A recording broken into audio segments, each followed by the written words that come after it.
There are a wide variety of air-to-air radar systems represented in War Thunder with varying degrees of usefulness in the game, and a few recently got updates. Let's have a look at the differences between them and what they're for.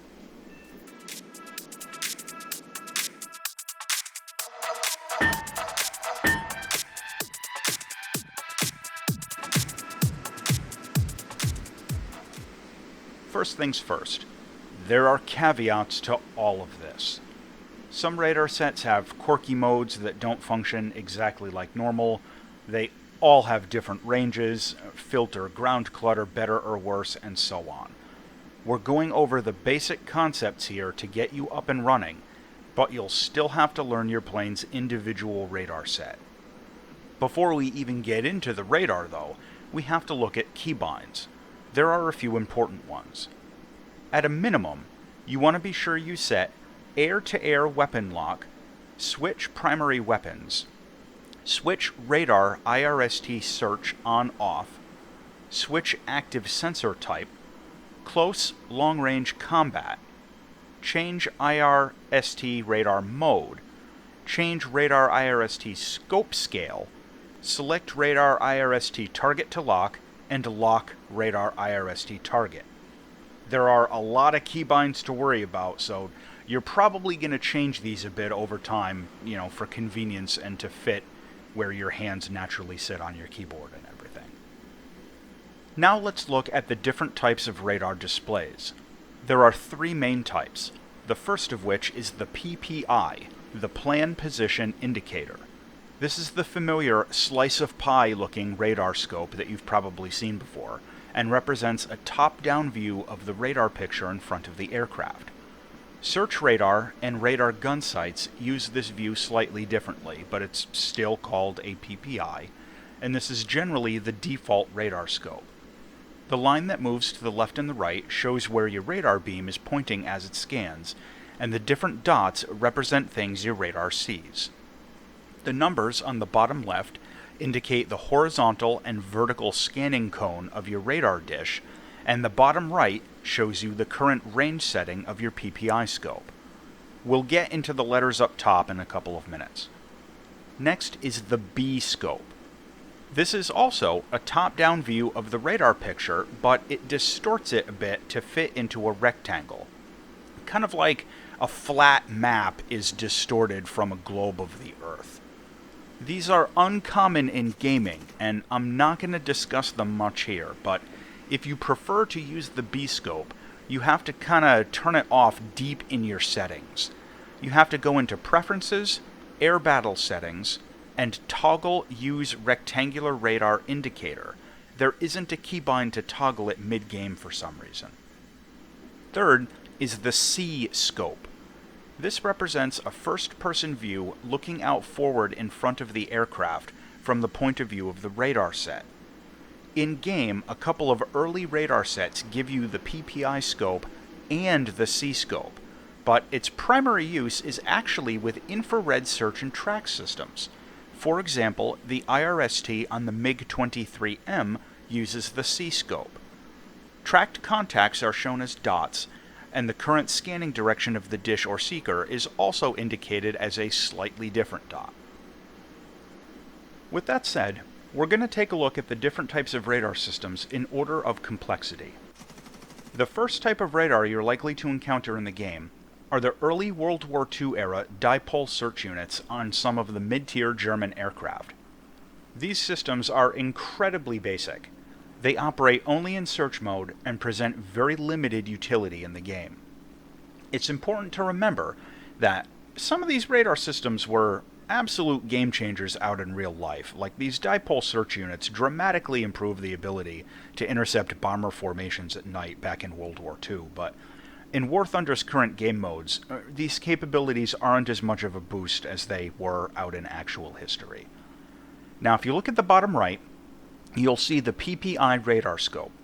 The letters SRC at the top indicate that the radar is in search mode, in this case, the only mode. The 4km on the bottom shows you the range setting.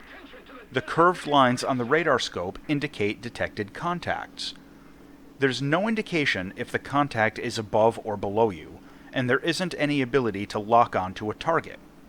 This is a pure search radar, and the antennas are fixed, obviously, so there's no line moving on the scope indicating a scanning direction. The dipole radar works by projecting a constant field of radar energy, and doesn't use a traditional radar dish. The curved lines on the scope indicate the radar contacts, and the smearing effect is the radar energy reflected back from the ground, commonly referred to as ground clutter. This can make it difficult to notice the radar contacts if they're below you or if you're pointed down towards the ground when you're looking for them. In War Thunder, the dipole search radar is pretty close to useless in arcade or realistic battles unless you have a complete rookie pilot without any points in awareness or anything. Perhaps if you get a night battle in RB, maybe you might notice a target before you can spot it visually, but probably not.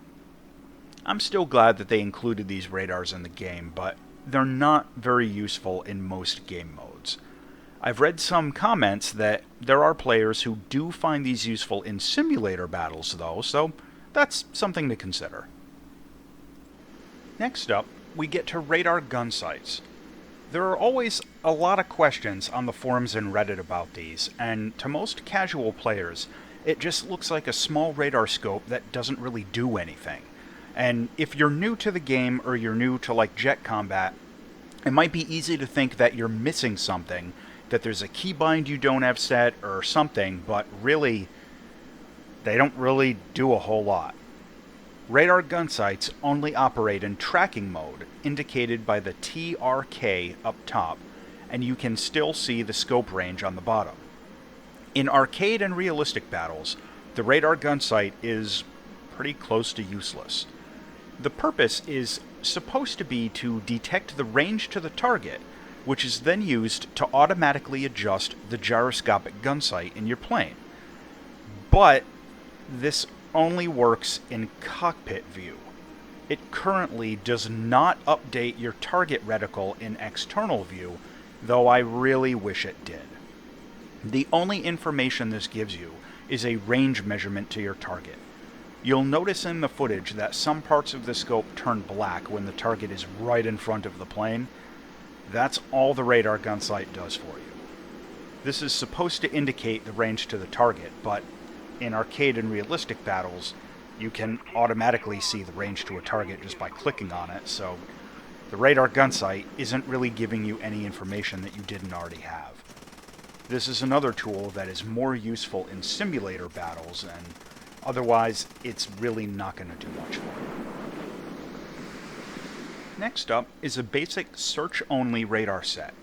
There aren't very many of these in the game, so if you have one and are wondering why you can't lock up a target, it's not you and your key bindings are not messed up, it's a limitation of the radar.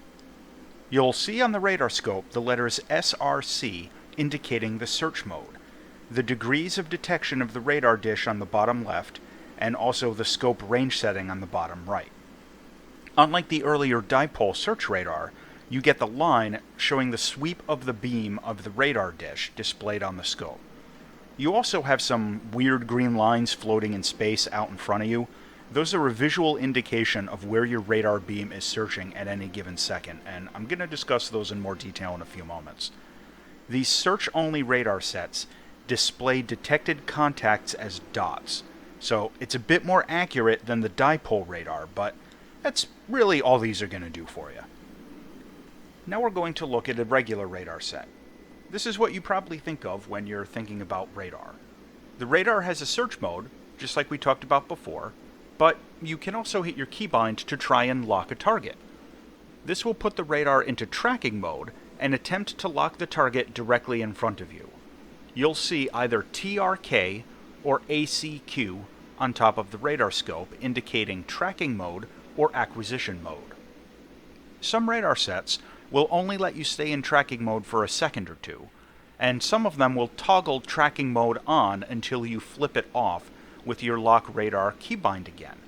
That's called bore sight targeting, often also called ACM in the game, which stands for Air Combat Maneuvering Mode.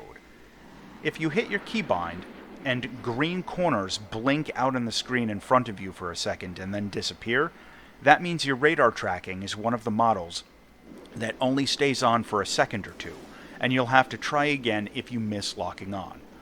If the green corners blink and stay out there, your radar is fixed in tracking mode and will try to lock the first eligible contact it can find. While in tracking mode, your radar will not be searching, so you won't get contacts updated on your scope. What tracking mode actually does is basically just points the radar dish directly forward instead of sweeping it around. Some radar sets will still sweep around a little bit, but usually only a few degrees off of center when they're in tracking mode. A small number of radar sets will show you the Ppi scope and the C scope. And this is actually a good example of how the tracking mode works, as it shows the dot representing your radar's beam direction just kind of hovering in the center. Most radar sets that let you toggle tracking mode instead of just flicking it on for 2 seconds at a time will list the bore sight feature in the radar's info panel in the game as ACM or BVR. On some radar sets, mainly the American ones, the keybind is actually close long-range combat instead of lock radar. This particular bit of information, the nuance of ACM and BVR in respect to bore sight targeting or just being able to narrow your beam, which we'll get to in a second, without switching to tracking mode, is perhaps the most differentiated feature among all radar sets in the game. So there are a lot of caveats to what I just said with different radar sets. Play with it in a test flight to verify how your specific plane's radar set handles bore sight mode or BVR mode. There are a lot of differences, and it's impossible to go over all of them here. Some regular radar sets also let you change the sweep angle of your dish using the keybind for Change Radar Search Mode. This will switch between some presets for how far up and down and out to the sides your radar dish will rotate when you're in search mode only. This can be useful if you're trying to find things at longer range directly in front of you, and narrowing the scan angle can help you find those contacts faster. Now, those floating green lines we mentioned before, let's talk about that. Those show you where your radar beam is actually pointing at any given second, and you'll see them change if you change your radar search angle. This is kind of similar information to what you would get on the C scope, but without any contacts displayed. You can use this to kind of help you determine if a contact is above or below you if you haven't picked it up visually yet, but otherwise it's not really giving you anything that's tremendously useful in the game. When you actually lock up a target, a few things happen. First, you get a solid green square displayed around the target, and your radar display will stay locked in tracking mode, displaying only the locked target on the scope. Locking up a target does a few things for you, but a disclaimer is needed first. Gaijin has repeatedly changed the details on if and how locking a radar target affects your gun sights. In some patches, locking a target would adjust your aiming reticle in realistic battles, kind of like the radar gun sight does in the cockpit. In some patches, you got an arcade battle style lead indicator in realistic battles, and so on. Right now, as of making this video, you don't get any additional gun targeting on most planes in RB by method of a radar lock, but that might and probably will change again at some point. So if this particular bit of information seems out of date or inaccurate when you watch this video, just keep that in mind. It's something that they've changed quite a bit over time. In practice, the main advantage of locking a radar target is missile guidance. If you have an infrared missile, which is capable of what's called radar slaving, and has an uncaged seeker, your missile's targeting reticle will automatically snap to your locked radar target as soon as it finishes spooling up. This can be incredibly useful, especially if you can retain a radar lock through a dogfight. Having a locked target with radar also lets you get a weapons lock using a semi-active radar homing missile and fire it off. With semi-active radar missiles, you have to keep the target locked until the missile hits, and I go into more detail about using missiles in a different video. Having a radar lock on a target also gives you some new information on the screen. On the bottom right of the green square around the locked radar target, you'll get a number showing the speed differential between you and the target. That is, if you're gaining on them or if they're getting away. That can be pretty useful in planning a missile attack or at determining what a target is doing at longer ranges when you can't really see that visually. Also, some radar sets will give you a range indicator on the scope, showing an estimate of the range on your currently selected missile against the locked radar target based on speed and direction. The maximum and minimum ranges are displayed, but keep in mind that these are estimates, and if the target turns quickly or something, it can change dramatically very quickly. Another thing to keep in mind is that the current range setting of your radar scope can impact how this is displayed. If you have, for example, a range preset of 60 kilometers on your scope, and you have a selected missile with a range of only 2 kilometers against the target you have locked, the range indicator on the scope is going to be so small that you won't even see it. If your radar can change scope ranges, it's often useful to set it as low as possible in dogfights for exactly this reason. Keep in mind that locking a radar target isn't foolproof. A lot of factors impact whether or not you can achieve a target lock on a radar contact, and this is a much larger and more complicated topic. But in brief, oversimplified form, target direction of travel can impact your ability to get a radar lock, especially for the look-down modes we'll talk about in a minute, as well as ground clutter and chaff countermeasures. Even the range of the target can make a difference. Also, obviously, some radar sets are simply better and more advanced than others, and can lock up a target more easily. A few radar sets also have an advanced capability to scan while tracking. The example we're looking at here is the Rp5 radar set from the MiG-19. It kind of cheats and actually has 2 small radar dishes, one dedicated for search and one dedicated for boresight tracking. This gives you the ability to continue searching while you're tracking a target. It's uncommon, but there are a few radar sets in the game that have this ability. Getting into some more advanced features, some radar sets will feature IFF, which stands for Identify Friend or Foe. This will display friendly targets in search mode, using a slightly different blip on the radar scope, and some sets IFF will make it more difficult to lock up a friendly target. Very useful, especially at longer ranges, and I can see this being a pretty big deal in simulator battles at top tier. Now, I'm not going to go into every detail on every advanced radar set, but I want to carve out an exception and talk about the Sapphire 23D system of the MiG-23M for a moment.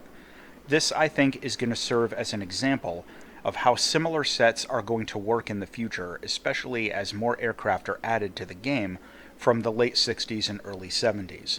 It's extremely likely that the user interface elements currently used on the MiG-23 are going to be reused for other aircraft with similar systems in the future. The MiG-23's radar is capable of look-down, shoot-down functionality using 2 different modes, which means it can detect and track targets against ground clutter. It actually has 2 look-down modes and switches between them automatically based on the plane's altitude.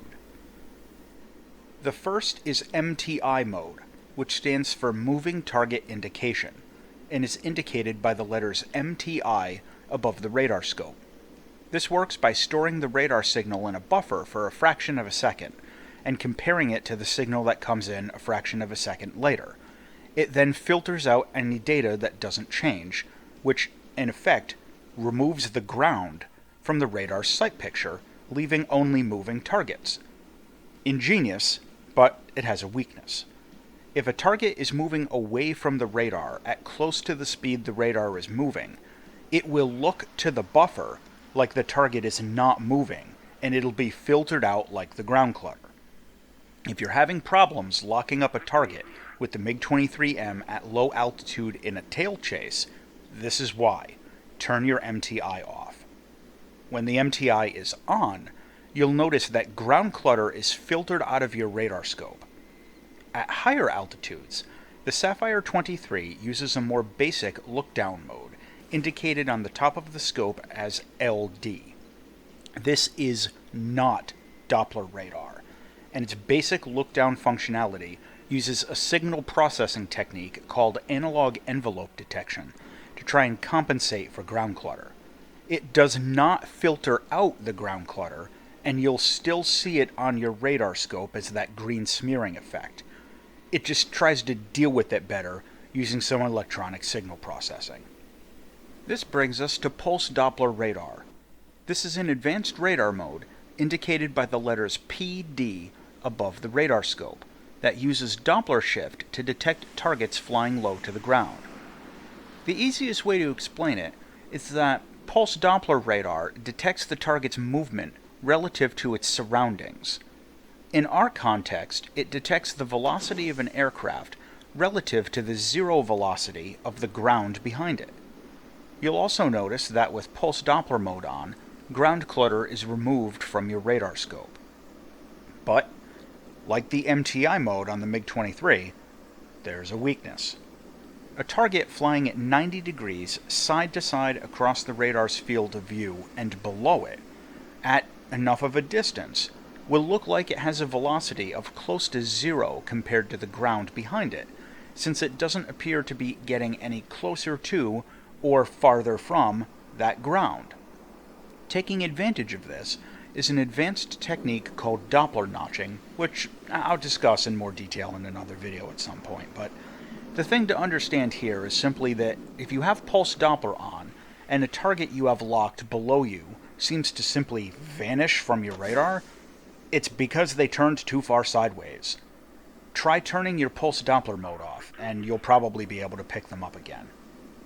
Also worth mentioning, the Pulse Doppler radar modes are usually less effective than regular radar tracking modes at locking up a target flying above you against a background of clear sky. I'm oversimplifying this point a bit, so please don't rip me apart in the comments. It would add another 10 minutes to this video to explain it in full detail. But the short version is that really this is because of how the radar system manages its antenna and its signal processing. So if you're in a high altitude fight or trying to lock up some target that's way above you, consider turning your Pulse Doppler mode off. The last thing we're going to discuss is infrared search and track. You switch this on by using your keybind for switch active sensor type. While not technically radar, it uses the same interface as your radar system in-game, so I'm going over it here. IRST uses the C-scope display with the letters IR displayed above it, and it shows you contacts relative to the forward-looking point of view of your IRST sensor. This is a passive detector that detects the heat of the targets, generally their engine, so it doesn't have any way to measure range.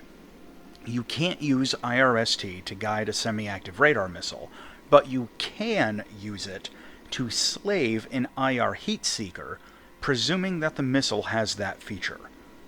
IRST has scan and track functionality similar to a basic radar set with the caveats I just mentioned. IRST will also not trigger a radar warning receiver since it's a passive sensor, so your target won't be alerted to your tracking, and IRST also does not suffer ground clutter. Well, that about wraps things up for now. I realize this was a longer one, but hopefully it gave you a good foundation for radar basics in War Thunder. If Gaijin makes any major changes or overhauls the radar interface in the game, I'll try to post an updated version of this video, but for now, this should still mostly be current. As always, thanks for watching.